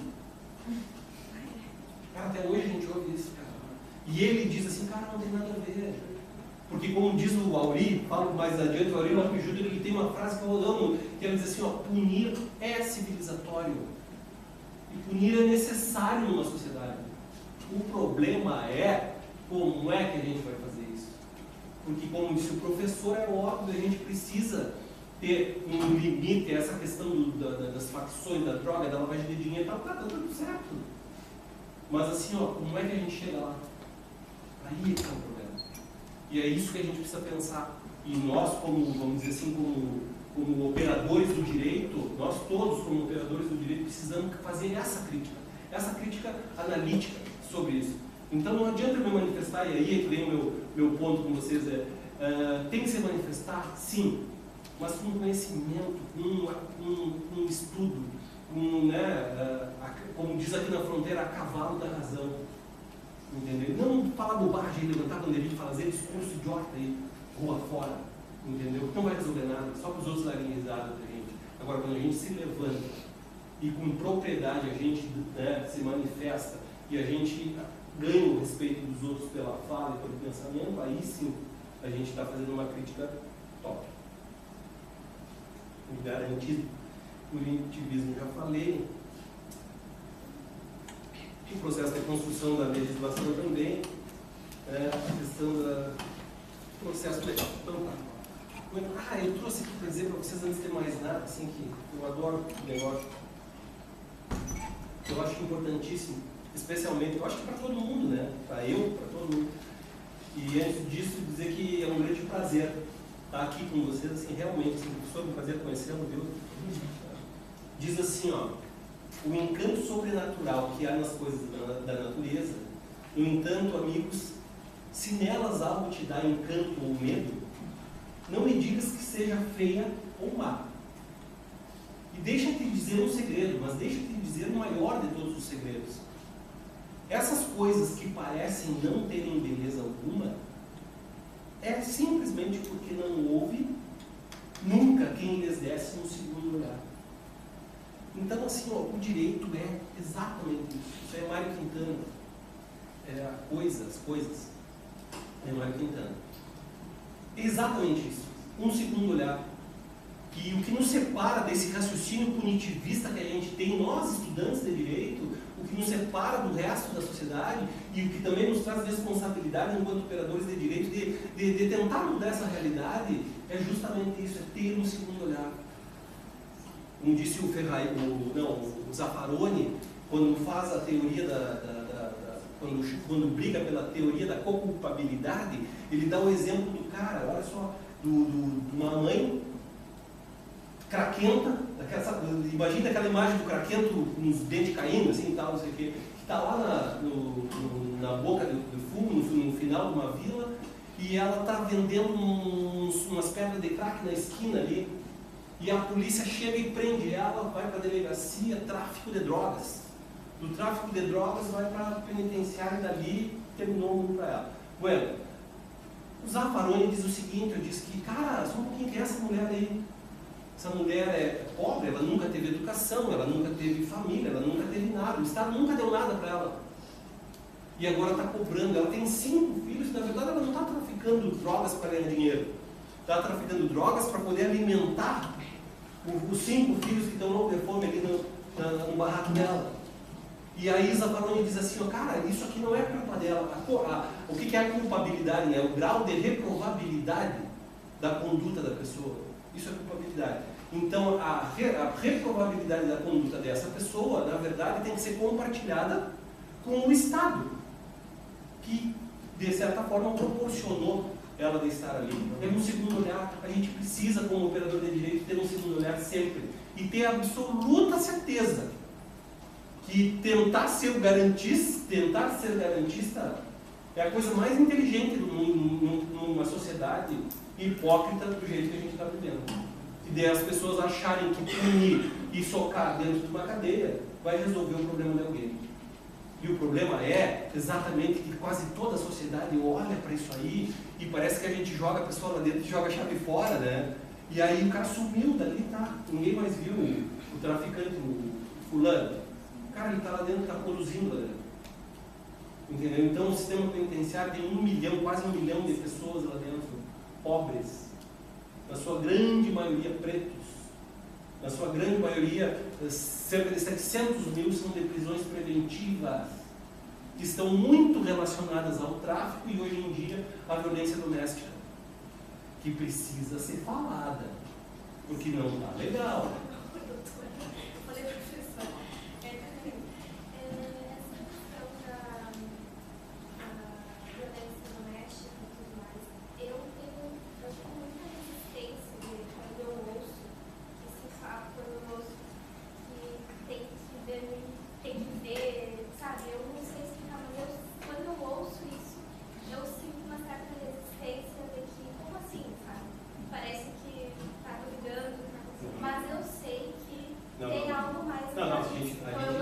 Ter um segundo olhar é justamente assim, óbvio que não, né? Jamais qualquer pessoa assim, com sua sanidade mental, né, ele vai querer e apoia uma política criminal que protege a violência de maneira geral. É óbvio. Então, assim, agora a gente tem alguns institutos ali dentro dessa legislação que precisam ser revisitados. Entendeu? Eu já te comento logo a seguir. Vamos adiante correndo, senão os guris vão embora. Preciso apresentar também aqueles que são meus parceiros diários e dizer para vocês como é que a gente funciona lá, porque eu sempre gosto de ter a certeza de falar deles, como a doutora Pâmela, que está aqui. Tá quietinha ali, tá? Não sei o que, mas vocês não viram ela batendo boca num júri. Ela é, né, louca. Ela é louca. Então a doutora Pâmela e eu, no escritório, a gente trabalha basicamente com processo penal. Basicamente com processo penal. A gente não gosta de processo civil, a gente não gosta de outras coisas. Lá, de vez em quando, a gente precisa quebrar algum galhozinho de algum amigo, assim, tem muita má vontade. Esse professor que a gente tem. Com muita má vontade. Eu só estudo processo penal. E a Pâmela, quase isso. Mas aí a gente tem um escritório que a gente atende outras pessoas e eu tenho outras associações que eu já tinha contato, que eu faço outros serviços gerais, assim, ó. E aí, assim, cara, eu não estou querendo mais fazer isso aí, eu só quero estudar processo penal. E a gente resolveu crescer um pouquinho e trazer o João Gabriel. O João Gabriel é oriundo aqui da Unipampa. Ele trabalha com direito tributário, empresarial e comercial, bancário, só coisa que, cara, é horrível, assim, dá até raiva eu deveria trabalhar. Mas eu também uso ele, porque eu também não sou burro e eu não sei fazer conta, não sei somar nem até 10. E aí a gente de vez em quando precisa trabalhar algum processo de lavagem de dinheiro, de poder liberar algum bem, a gente precisa fazer alguma comprovação, alguma coisa. Eu vou contratar mais adiante o João, né? Eu já tenho, eu vou levar ele no escritório que ele trabalha lá. Mas assim, ó, e o João faz todas essas análises, inclusive de análise desse sistema financeiro do COAF. E faz com uma perfeição, assim, ó, que outro dia a gente ganhou uma decisão de liberação dos valores que eu tenho certeza absoluta que pouca gente, inclusive o juiz, entendeu o raciocínio dele. Mas deram. O importante é que nós saímos bem dessa. E tem a doutora Alexia. A doutora Alexia chegou, né, também, que a gente tinha uma dificuldade com o direito do trabalho. O direito do trabalho, sim, não sei nem quem é. Esse sim, não sei nem quem é. E aí ela veio com o direito do trabalho, ela começou a estagiar no nosso escritório, hoje ela é nossa associada e faz também a parte civil, família e tal, algumas outras coisas. De vez em quando eles me mandam alguma peça para eu olhar, eu digo que olhei, que está tudo certo, mas eu nem li. E tal. E é isso aí, a nossa turma lá do escritório, e sem eles eu não sou nada. Tá bem? Eu nunca consigo nada se eu não tiver eles. Vamos embora. Então tá, a gente, né, foi convidado para fazer alguma análise sobre essa lei, que é a chamada de marco legal do combate ao crime, muito embora também tenha esse comentário de dizer que, na verdade, o marco legal do combate ao crime nasceu lá em 1850, há muito tempo atrás. Né? E aí eu trouxe 6 reflexões, mas só 6 reflexões para fazer. São muito pequenininhas. Né? Então, a primeira delas, assim, o professor já comentou, é o aumento de penas. Né? Então, diz lá o artigo 2º da lei, diz assim, ó, constitui crime, dependendo não sei o que, blá, blá, blá, blá. Pena, reclusão de 20 a 40 anos. Essa análise o professor já fez. Sem prejuízo de outros crimes previstos na legislação. Muito bem. O que ele quer dizer com esse sem prejuízo de outros crimes? Os conexos. Entendeu? E aí é que ele fala, ele remete para o concurso material. Entendeu? É a soma de penas. Então vocês imaginem, 20 a 40 anos. E aí a análise, a crítica já é essa que vocês fizeram. Acho que foi tu que fez aí do tamanho do tempo da cadeia. E do sistema penitenciário. E ainda, o parágrafo 1º fala o seguinte, que ele aumenta a pena em 2/3, se são as majorantes, né? E trouxe as alterações da lei de execuções penais, sempre com a mesma função, assim, a mesma vontade de punir. Né? Assim, e é por isso que eu, por exemplo, e os profissionais que são do meu meio, não acreditam na lei. Porque é punitivista, porque isso aqui tem um caráter político, popular. Perdão, nem é popular que se chama, é de populista. Entendeu? Isso aqui é feito para fazer discurso, cara. Mas só pode ser, né? Não tem outra explicação disso aqui. Porque uma pessoa, um ser racional não consegue concordar com isso aqui. Não consegue. Só que isso aqui tu faz esse discurso populista para a sociedade e tu te elege com ele. Por quê? Porque aí tu é o cara, tu vai resolver o problema do universo, da violência, do tráfico, de todo mundo. Tu vai terminar com os problemas, porque se tu fez uma lei desse daqui, se tu botou o cara lá com 70% da pena no regime e fez muito mais que aumentar as penas e dificultar a progressão do regime, que é um direito humanitário, previsto em diversos institutos, em Pacto de São José da Costa Rica e tantos outros. É de direitos humanos isso aqui, que nasceu lá por 1945 por ocasião da ONU. Quando surge a ONU em 48, mais ou menos, que se começa a discutir essa questão dessa legislação toda protetiva e de direitos fundamentais de caráter humanitário. E faz mais ainda, ele piora cada dia mais. E aí ele diz o seguinte, que está vedado o livramento condicional. Ou seja, a pessoa entra no sistema carcerário já sem a perspectiva, primeiro, de uma progressão de regime justa e de um benefício despenalizador, que é o livramento condicional. Então, o que o cara vai fazer? Como se ajuda, o que o cara vai fazer lá? Meu cara me bota 30 anos dentro da cadeia, eu não tenho o que fazer, não tenho progressão de regime, não tenho nada, o que eu vou fazer com isso? Eu viro 1 milhão lá dentro. Eu vou virar 1 milhão, mas tenho certeza. Aliás, qualquer um deles.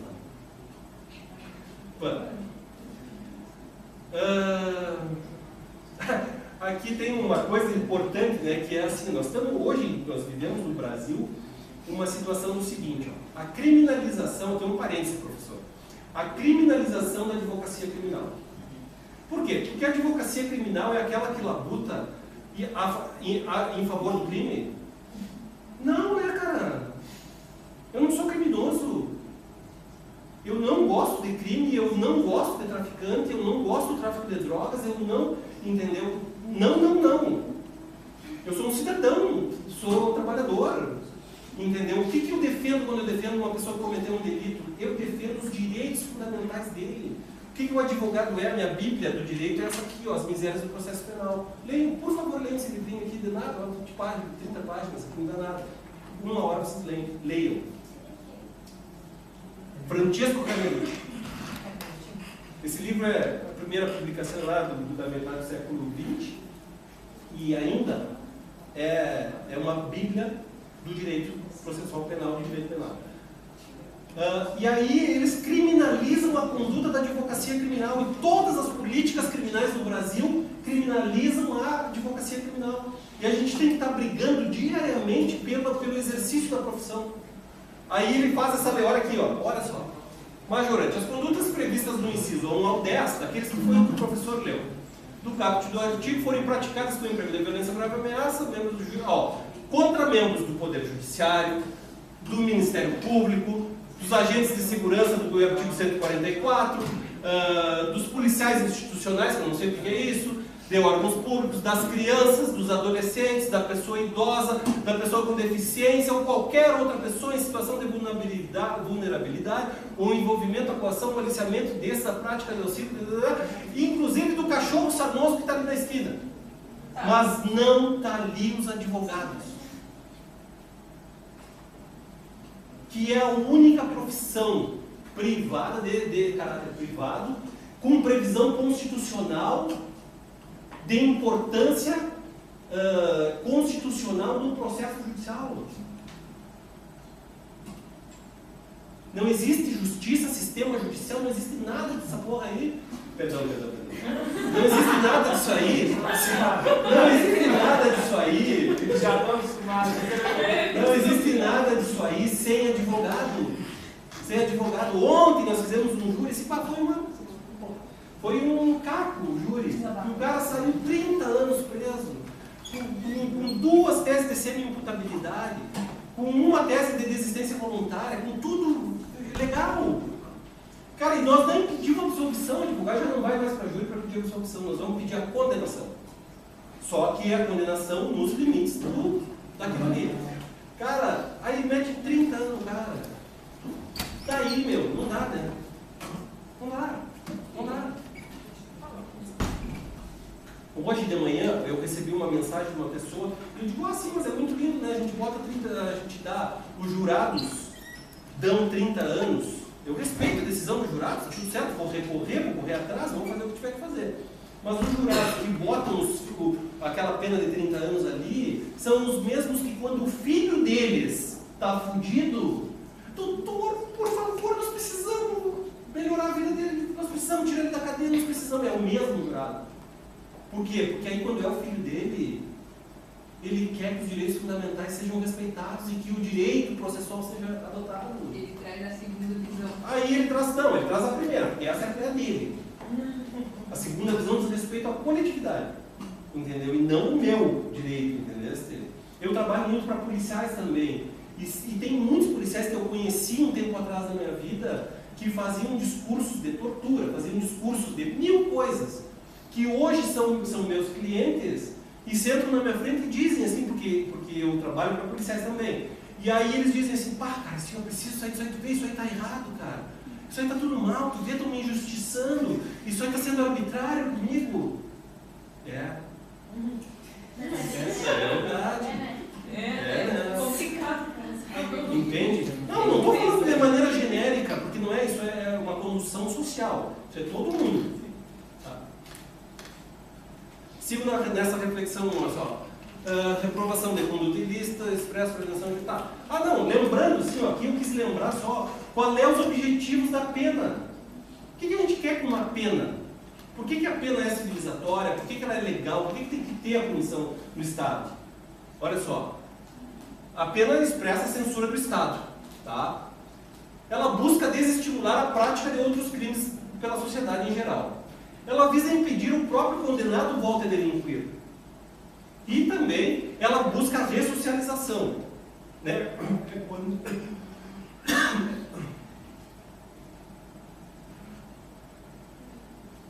que é quando tu quer trazer ela de volta. E os crimes, todos que estão nessa lei, eles são, olha aqui, ó, olha esse detalhezinho aqui que está escondido lá num cantinho da lei. Os crimes previstos no artigo são insuscetíveis de anistia, de graça, de indulto, de fiança, de livramento condicional. Isso aqui está numa linhazinha por escrito, não dá nem para ler, mas está ali e vai ser aplicado. Vamos adiante. Aí a gente precisa entender isso aqui, ó, que é o antes de tudo. E isso aqui vem antes de tudo. Primeiro, a gente tem características de Estado democrático e de direito. A gente tem o princípio da anterioridade, né? Tem que ter o tipo penal antes do delito, tá? Tem que ter a previsão. A pena deve respeitar a dignidade da pessoa humana, e a gente já sabe que isso aqui é uma balela. Quem acredita nisso aqui, só que a sociedade tem o seguinte raciocínio: não, é vagabundo, cometeu o crime é vagabundo, bota lá e cara, só um pouquinho. Quanto por cento da sociedade é faccionado? Tem bastante gente, mas assim, ó, mas é uma parcela mínima. Você sabe por quê? Porque eu posso dizer, isso é lendário no direito, não sei se é verdade até, mas eu até acredito. Eu posso dizer que eu não vou furtar a carteira do professor. Eu posso dizer que eu não vou agredir a minha amiga. Eu posso dizer 1000 coisas. Mas matar, por exemplo, ninguém pode dizer que não é capaz. Porque todos somos. Porque lá dentro do nosso psiquismo, é a ciência que diz, né? Estou até me atrevendo em caminho arenoso. Lá dentro, eu posso matar. Qualquer um de nós pode matar.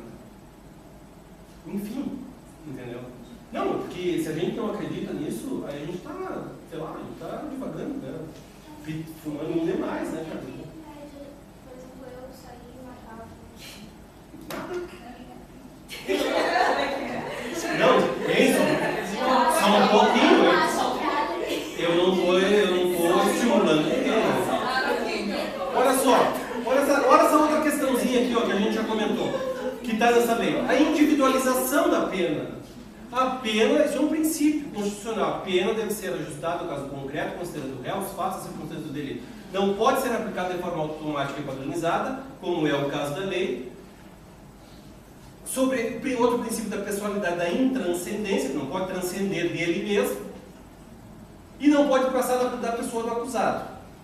Aí tem a questão do auxílio-reclusão. Cara, quem ganha auxílio-reclusão, primeiro, que esses tipos penais todos aqui não vão abraçar os pré-requisitos do auxílio-reclusão. Segundo, quem é que ganha o auxílio-reclusão?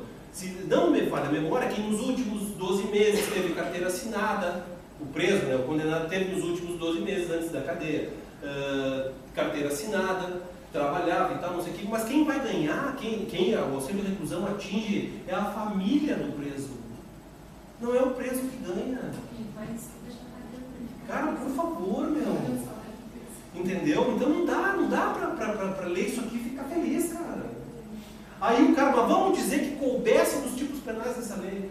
Aí eu sou casado com fulaninha, tenho 3 irmãozinhos para sustentar, e aí vou pra cadeia, cometi um crime e vou pra cadeia, a pessoa socialmente vulnerável, economicamente vulnerável. Como é que vão se sustentar essas criaturas? E a finalidade ressocializadora nem se fala, por quê? Cara, quando a gente não conseguiu trazer de volta para o sistema, já dizia agora esqueci o nome das penas, o professor vai lembrar, o autor dos delitos das penas. O Beccaria e também o outro das cadeias, eu quis me lembrar do outro, o Foucault. Daí quando a teoria do Foucault, né, que está a pronúncia da brava, o Foucault, e quando o Foucault entendeu, cara, quando a gente não conseguiu trazer de volta, o sistema todo está podre, porque onde é que estão essas pessoas? Elas estão lá dentro. E se ela não ressocializou e voltou para fora, o que ela vai fazer? Porra, a gente está retroalimentando o sistema todo dia. A gente é muito burro. Tá, isso aqui a gente já falou, pode pular. Aí tem a questão do intercrimes, o professor também já falou. Vamos passar o desenhozinho. Cara, aqui ó, a explicação, acho até que a Júlia foi que fez esse slide aqui. Eu? Não. Não, é que eu tinha tinha roubado, né? Eu tinha roubado outro. Cara, a cogitação é o intercrimes. É a cogitação e a preparação, cara, impunível. O outro, a preparação impunível, salvo quando a preparação constitui um crime autônomo, como os exemplos que a gente deu. Tá, mas por que a gente está preocupado com isso aqui? É por isso aqui, ó, é por daqui para cá, ó. Porque daqui para cá tem 150, 200 anos de ciência estudada da teoria do delito, que a tipicidade já foi da culpabilidade ou vice-versa, e a antijuridicidade que estava dentro da ilicitude, que passou para... Cara, a gente está estudando isso há 200 anos. E aí a gente tem uma teoria do delito consolidada. Se é o caminho mais adequado, eu acredito que sim, mas eu tenho uma teoria do delito consolidada e quer botar fora os institutos do direito, como a tentativa, como já falei, a desistência voluntária, o arrependimento eficaz. E tem mais outros que tem ali. E mais, pior ainda, que era isso que o professor estava falando. Quando chega, o que é o exaurimento? Isso aqui é ciência. E essa lei, ela está exaurindo. Você já reparou isso aí? Que ela está exaurindo lá no começo do caminho do crime. Então isso aqui tudo vamos rasgar fora, vamos botar fora. E onde é que termina isso aqui? Termina isso aqui. O Estado tem porque é aquilo ali que o colega estava falando. O Estado cada vez mais poder e a punição cada vez mais singela, os direitos fundamentais cada vez mais limitados. E os direitos fundamentais nasceram justamente para isso. O movimento constitucionalista, lá em 1215, salvo se eu estou enganado, mas lá em 1215, naquele que até aparece no filme do arqueiro lá, da primeira carta constitucional, ela justamente nasceu justamente na Inglaterra, do príncipe John, rei John lá. George Brown, que é da Revolução Inglesa. O João Sem Terra. O João Sem Terra, a Constituição lá. E por que ela qual foi a primeira? E qual foi o intuito dela? Limitar o poder do Estado em relação ao direito fundamental de primeira dimensão, qual seja a liberdade e a vida. Esse foi o intuito do movimento constitucionalista, consagrado depois na República de Weimar, na Alemanha, da qual nós copiamos vamos dizer assim, os institutos e os princípios. Cara, a gente está botando fora o negócio. A limitação do Estado em relação às pessoas. Vamos adiante. E vamos adiante. A 3, eu acho que paramos lá na 3 que a gente já falou tudo isso. E já estava adiantado da hora. Cara, sobre isso aqui, ó. Isso aqui é fundamental. Na nossa vida. Na vida de todas as pessoas que a gente conhece. Primeiro, qual é a regra do Estado Democrático de Direito? A gente tem uma regra bem básica, assim, ó. É a prisão versus a liberdade. Ou a gente, quando a gente está olhando o processo penal, ou a gente está falando de prisão, ou a gente está falando de liberdade. Aí, depois de muitas reformas, em 2019 vem um pacote anticrime e cria, eu vou adiantar para o próximo slide até, cria aquela ótica ali do 319 do CPP, que é das outras cautelares em substituição à prisão preventiva. Tá? É uma ótica, vocês estão entendendo o meu raciocínio aqui. 319 ali, onde tem, em vez de prender, o cara fica com a tornozeleira eletrônica, ou sei, o recolhimento domiciliar, tem um monte de coisa. Mas analisa o negócio. Só que, se a ótica até em 2019 era, ou o cara ficava preso, ou estava em liberdade, ou o juiz lá, quando analisava a prisão preventiva, ou ele botava em liberdade, ou ele prendia. Então, na maioria das vezes, o que ele fazia? Prendia. Aí a gente, não, vamos achar uma solução mágica e botamos o 319 das cautelares, que deve ser olhado da seguinte forma: 312, 282 e 319. O 312 da liberdade, das prisões, ele não pode ser lido sem ser lido junto o 282. Diz o 282 o seguinte, ó, que se o cara tem todas as circunstâncias que autorizam uma prisão, se ele tem todas as características de uma prisão, e se ainda assim ele, eu só TDAH, então quando eu vejo, toda vez que eu vejo um movimento, eu salto fora. Para, João, tu me convidou e agora não para de te mexer, para, cara. Daí o seguinte, olha só. Então, se o cara tem todas as condições para ser preso, e tem também aquelas condições dentro de alguns requisitos ali, que nós não analisamos agora, que pode substituir a prisão preventiva por uma cautelar diversa da prisão, ele deveria ir para a cautelar diversa da prisão. Mas atenção, a regra não mudou na lei, na ciência. Ele só poderia pegar uma cautelar diversa da prisão se ele também puder ser preso. E aí como é que ficou a regra hoje no popular, na prática? Terminou essa regra da liberdade versus a prisão. Ou a regra hoje, na prática, é assim, ó, ou ele fica preso, ou eu dou uma tornozeleira. Não tem outra. Então, nós, os advogados, ficam putos da cara, porque a gente não pode mais ir para uma audiência de custódia para pedir a liberdade. A gente tem que ir para uma custódia para pedir uma tornozeleira eletrônica, cara, isso é um lixo. Porque a regra é a liberdade versus a prisão. Então, se o cara tem condição de ser preso, tudo bem, aí tu dá uma coisa. Mas se o cara tem condição de ser posto em liberdade, ele tem que ser posto em liberdade, ninguém mais ganha liberdade. Desculpa, ele vai para a cadeia, na preventiva. E aí, depois falei isso aí, porque... Só volta um pouquinho. Porque que realmente, assim, ó, isso aqui é uma coisa que a gente traz, assim, ó, já tinha problemas. A legislação como um todo, ela já tem um problema, porque ela traz sempre conceitos subjetivos em relação à prisão, especialmente a prisão preventiva. E um dos conceitos subjetivos é a gravidade abstrata das condutas. Tá, mas o que é a gravidade abstrata das condutas? O que é isso? Aí o juiz decide lá, não, a gravidade concreta entendeu? Cara, tá tudo, né? Outra coisa, conceito de ordem pública. Está ali no periculum libertate, análise da prisão preventiva, né? Fumus comicis delite e periculum libertatis. Aí dentro do periculum libertatis está, um deles é a ordem pública. Quando eu não o que é a ordem pública? Exatamente o que é a ordem pública? O que é isso aí? Ah, mas na tua cabeça é uma coisa, na minha é outra, na do juiz é outra, só que é sempre para pegar o cara. Sempre para pegar o cara. E aí vem a lei no artigo 9º.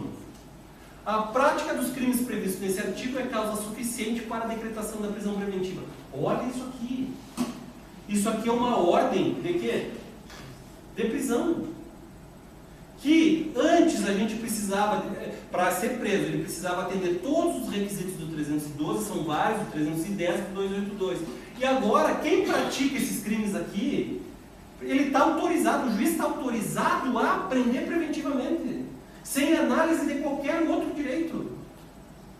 Isso aqui é uma ordem de prisão, pré-assinada para o futuro. Só que o pior disso aqui é o seguinte, que não é uma ordem de prisão para aquele, para aquele ou para aquele. Por quê? Porque as prisões, a ótica das prisões é serem analisadas caso a caso. Por quê? Porque eu tenho as minhas circunstâncias pessoais, o professor tem as dele, cada um tem as suas circunstâncias pessoais. Aí o cara, o João está dando 5 minutos, pô. Aí o cara faz essa lei aqui, eu preciso pular adiante. Vamos adiante. Aqui, ó, uma coisa para estudar um semestre na faculdade. Teoria das nulidades. Nós já temos uma distorção no Brasil absurda. No Brasil nós não temos uma teoria de nulidades do processo penal escrita. Então a gente tem uma construção, que é o seguinte, ó. E aí onde é que está o problema? Que essa teoria aqui, o PES nullité sans grief, é a teoria das nulidades do processo civil. O que essa teoria diz, em linhas gerais? Ela diz o seguinte, ó, que o cara, para buscar uma nulidade processual, ele tem que provar um prejuízo. Ele tem que provar o prejuízo dele. Só que no processo penal, a ótica do processo penal não é essa. A ótica do processo penal é o formalismo. Então, toda vez que eu quebrei uma forma, diz o Auri, diz assim, ó, no processo penal, a teoria é as formas. Se toda vez que eu quebrar uma forma, ou seja, que eu quebrar um dispositivo, eu tenho uma nulidade. Porque qual é o prejuízo do processo penal? É a liberdade. E aí tu quer mais prejuízo, eu tenho que provar que a minha liberdade é um prejuízo, eu não tê-la. Entendeu? Então, e o pes nullitestans griefi é a teoria adotada pelo judiciário, na falta de uma teoria escrita por força de subsidiariedade do Código de Processo Civil, que é subsidiário a todas as legislações. Aí, tá, não, eu acho que é alguma... Volta. Tá, parei. Tá, passa um. Tá, aí já falei. Aí diz o artigo 5º, nos crimes previstos nessa lei, olha o artigo 5º da lei. O inquérito policial será de 90 dias iniciado não sei o quê. Parágrafo 4º. O descumprimento de quaisquer dos prazos previstos nesse artigo não gera automático relaxamento da prisão ou a concessão da liberdade do preso, devendo o juiz avaliar circunstâncias do caso concreto.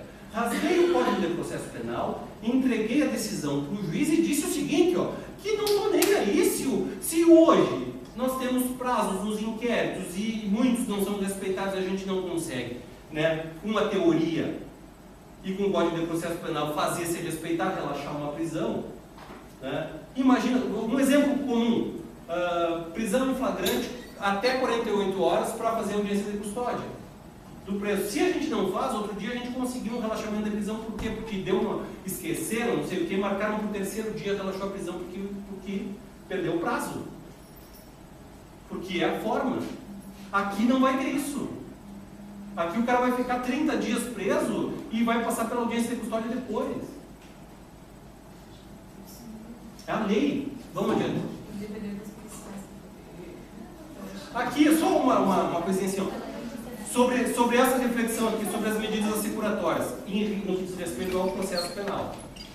O juiz deverá determinar o sigilo das decisões. Cara, como é que funciona esse negócio do sigilo das decisões, das ordens de bloqueio?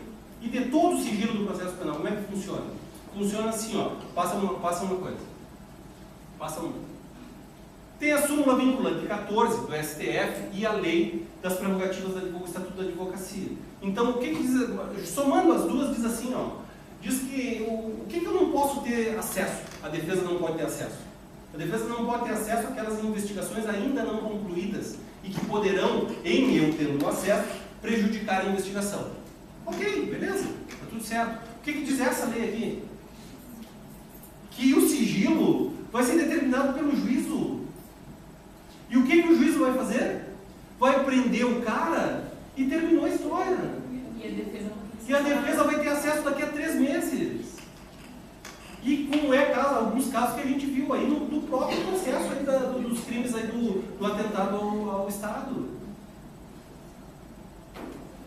Tudo bem que o cara não merecia aquela toda a atenção. Cara, só um pouquinho.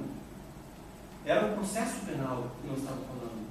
Então não importa quem é a pessoa que está na cruz. Vamos adiante. E essa é a minha última reflexão, que é a que mais me dói, porque é onde nós atuamos. Os homicídios cometidos por membros de organizações criminosas, grupo paramilitar, milícia privada ou tentativa. Olha só, os homicídios cometidos por esses caras aí serão julgados por várias criminais colegiadas. Isso é um sonho que existe numa lei, essa lei 12.694. Eu nunca vi ninguém nem falar desse colegiado possível dessa lei aqui. Mas o que eu quero dizer com isso aí? O que ele está dizendo, esse artigo aí? Inclusive, desse artigo tem uma ADI, uma ação direta de inconstitucionalidade, promovida pela Ordem dos Advogados do Brasil, Rio Grande do Sul, que saiu daqui de Santana do Livramento. O Dr. Richard fez um projetinho de ADI e isso já está em Brasília. Por quê, cara? O que é isso aí? O que é a competência do Tribunal do Júri? A competência é os crimes dolosos contra a vida. É a coisa mais democrática, a instituição mais democrática que tem no Brasil. Onde os seus pares vêm desde antes de Cristo, cruzando inclusive por Cristo. Entendeu? Os seus pares julgando os seus próprios pares. Tem democracia mais direta que essa? Muito embora subvertida aí pelas redes sociais e tal, mas tá, tudo bem. Estamos discutindo um modelo novo de júri. No Brasil você discute um modelo novo de júri hoje.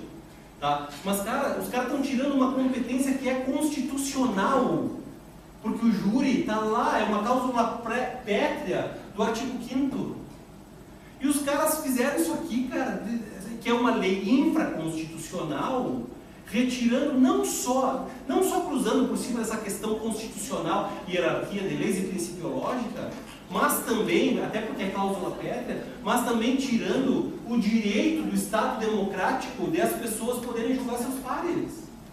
Cara, isso aqui é uma assinatura, isso aqui resume para mim toda essa lei. Resume toda essa lei. Isso aqui é uma assinatura de liberdade. Isso aqui representa a assinatura de um Estado autoritário. Essa lei, para mim, representa um Estado autoritário. E a gente precisa falar pra caramba dessa lei. Eu acho que inclua mais um. Então, é isso, assim, eu deixei por último porque isso aqui é revoltante. Aliás, tudo que eu falei a mim me revolta. E eu digo assim, eu li a última parte dessa lei, hoje eu estava dando uma estudada para vir para cá. E a última parte das disposições transitórias, eu digo, não, isso aqui não vou ler. E aí resolvi dar uma passadinha, e aí tinha a parte da progressão do regime, digo, puta que pariu, até no rodapé tem uma porcaria, cara. Entendeu? Então, assim, ó, essas são a minha análise crítica da lei, e tudo que falei aqui, na verdade, representa só a minha opinião. Ela representa a minha crítica pautada pela minha vida diária, pelo meu cotidiano, aí, das coisas que eu vejo dia a dia, dos desmandos que eu vejo dia a dia, dos arbítrios que eu vejo dia a dia. Entendeu? Então, assim, eu tenho certeza absoluta assim, que o raciocínio mais lógico do direito penal e do processo penal é, primeiro, o direito penal deveria ser a última coisa para se resolver. E outra coisa, que eu sempre quero julgar os outros como eu gostaria de ser julgado. E eu tenho certeza absoluta. Eu tenho um exemplo, só para fechar o raciocínio, eu tenho um exemplo de uma operação que foi deflagrada aqui em Santana do Livramento. Não, cada vez que tem uma operação às 6 da manhã, cara, eu fico puto da cara. Por quê? Porque é só para aparecer nas mídias aquilo ali. Aquilo ali é um circo. Daquilo ali, pouco se produz depois. A última operação que eu trabalhei agora há pouco, cara, um circo. Lavagem de dinheiro, crimes da fronteira, financeiros e não sei o que lá, bababá, polícia, grandona, não sei o que, todo mundo. Cara, só um pouquinho. Aí termina a operação, agora o Ministério Público pede, depois de tudo assim, ó, aprenderam, invadiram casa, fizeram, aconteceram. Todo aqui, ó, aí, agora, meses depois, o Ministério Público pede o arquivamento do processo a pedido das petições dos advogados. Por quê? Porque a lavagem de dinheiro exige um crime anterior antecedente, que nesse caso era o contrabando. E aí o Ministério Público diz o seguinte, ó, porra, depois de 3 anos, vocês estão querendo a lavagem de dinheiro e a organização criminosa, e não conseguiram fazer uma foto do crime de contrabando? Tá, mas e aí só um pouquinho, mas e a casa da fulana, a esposa do cara lá que entraram, pegaram a mulher em cima da cama pelada, às 6 da manhã? Não, como é que vocês acham que é? Vocês, todo mundo, nós dormimos assim. Nós estamos dando risada. Não, eu que tô velho, durmo menos. Mas, cara, só um pouquinho, meu. Entendeu? 6 horas da manhã, e agora, pior, né? Que agora, essa regra nem é mais essa. A regra agora é das 5 da manhã, pela lei da autoridade, né? Das 5 da manhã às 8 da noite. Só que ninguém faz. Olha aqui, ó, vocês já viram o Estado brasileiro, não estou falando de polícia A, polícia B, não estou criticando ninguém, não estou criticando. Eu estou falando a realidade. Vocês já viram uma operação, mega operação, às 3 da tarde?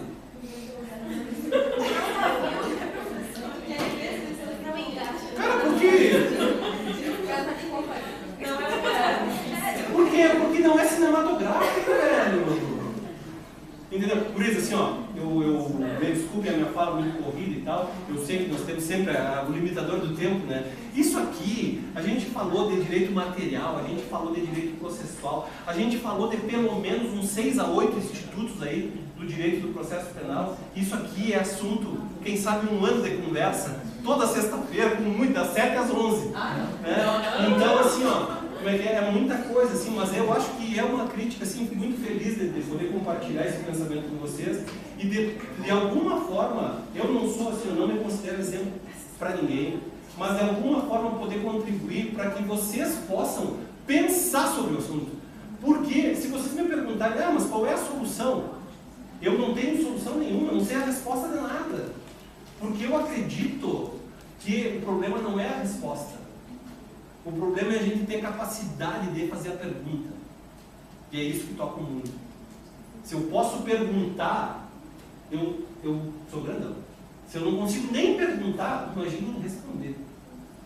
Entendeu? Então, assim, eu parabenizo a instituição, o professor João, o diretório e a todos os estudantes que estão aqui. Assim, e essa foi a minha humilde participação com vocês.